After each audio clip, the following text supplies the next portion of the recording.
दोस्तों, क्या आप पुनर्जन्म में विश्वास रखते हैं? दुनिया में कुछ लोग तो इसे मानते हैं, पर कुछ लोग ऐसे भी हैं जो इस पर बिल्कुल विश्वास नहीं करते। फिल्मों में अक्सर आपने पुनर्जन्म की घटनाओं को देखा होगा, लेकिन क्या असल जिंदगी में वाकई ऐसा होता है? यकीन कर पाना थोड़ा अटपटा सा लगेगा। आज हम आपको ऐसी रहस्यमयी सच्ची घटना के बारे में बताने जा रहे हैं, जो कि सही मायनों में एक अनसुलझी पहेली है और जिसे सुनकर आप भी शायद पुनर्जन्म में विश्वास करने लगे। तो चलिए जानते हैं पुनर्जन्म की इस घटना के बारे में। 5 मई 1957 में इंग्लैंड के हेक्सम में जोआना और जैकलिन नामक दो बहनें अपने एंथनी नामक दोस्त के साथ चर्च जा रही थी। तभी तेज रफ्तार कार ने उन्हें कुचल दिया, जिसमें तीनों की दर्दनाक मौत हो गई। जिस समय उनकी मौत हुई उस समय जोआना की उम्र 11 और जैकलिन की उम्र 6 साल थी।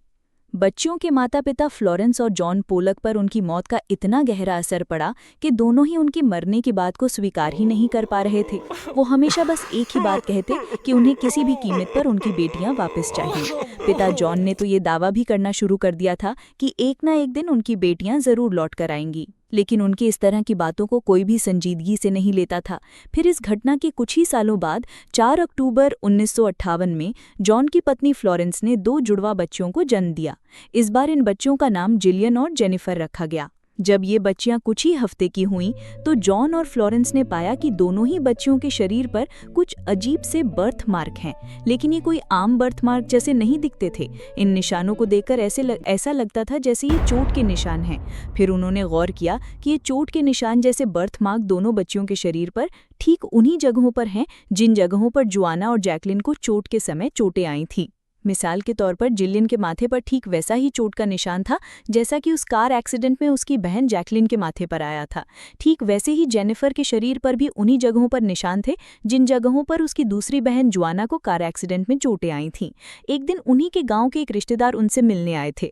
उन्होंने जब ये सब घटनाएं सुनी तब उन्होंने अपने ही गाँव का एक बहुत ही रहस्यमयी और डरावना किस्सा सुनाया। उन्होंने बताया कि आत्मा कभी मरती नहीं, अगर कोई अधूरी ख्वाहिश रह जाए तो वो आत्मा नए शरीर में लौट आती है।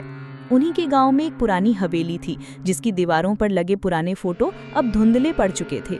इसी हवेली में एक परिवार अपने छोटी बच्ची के साथ रहता था। एक दिन वो बच्ची खेलते खेलते अचानक बोली, मम्मी, ये घर मेरा है, मैंने इसे बनाया था। माँ हैरान रह गई, बेटा, ये घर तो हमारी पुश्तों से है। लेकिन बच्ची ने किसी की नहीं सुनी और जिद पकड़कर हवेली के अंधेरे तहखाने की तरफ भागी, जिसे सालों से बंद कर रखा गया था। बच्ची चिल्लाई, यहीं मेरी मौत हुई थी, दरवाज़ा खोलो। परिवार ने डरते डरते दरवाज़ा खोला। अंदर धुंधली रोशनी, जंग लगे औजार और खून के दाग जैसे धब्बे नजर आए। बच्ची बिना डरे बोली, यहीं मुझे मार दिया गया था, मेरी ही खून से ये फर्श लाल हुआ था। परिवार के चेहरे डर से सफ़ेद पड़ गए, क्योंकि ये बात सच थी। इस हवेली में 30 साल पहले एक औरत की रहस्यमयी हत्या हुई थी और उसका कातिल कभी पकड़ा नहीं गया था। अचानक बच्ची का शरीर कांपने लगा, उसकी आंखें लाल हो गई और आवाज़ भारी होकर गूंज उठी, मैं वही हूँ, वापस आई हूँ अपना बदला लेने। चारों तरफ हवेली में तेज हवा चलने लगी, दरवाजे अपने आप बंद हो गए, खिड़कियाँ टूटकर चीखने लगी। बच्ची जमीन पर गिरकर खून से एक नाम लिखने लगी। वो नाम था उसके अपने पिता का। पिता हकलाते हुए बोले, नहीं, ये झूठ है। लेकिन तभी तहखाने की दीवार से वही औरत की सड़ी गली लाश गिर पड़ी। बच्ची की आवाज़ बदलकर औरत जैसी हो गई, तूने मुझे मारा था, अब मेरी बारी है। फ्लोरेंस और जॉन पोलक ये कहानी सुनकर सन्न रह गए और डर के मारे रोंगटे खड़े हो गए। तब उन्हें भी जाकर पुनर्जन्म में विश्वास होने लगा। दोस्तों, पुनर्जन्म कभी कभी सिर्फ बदला लेने के लिए होता है।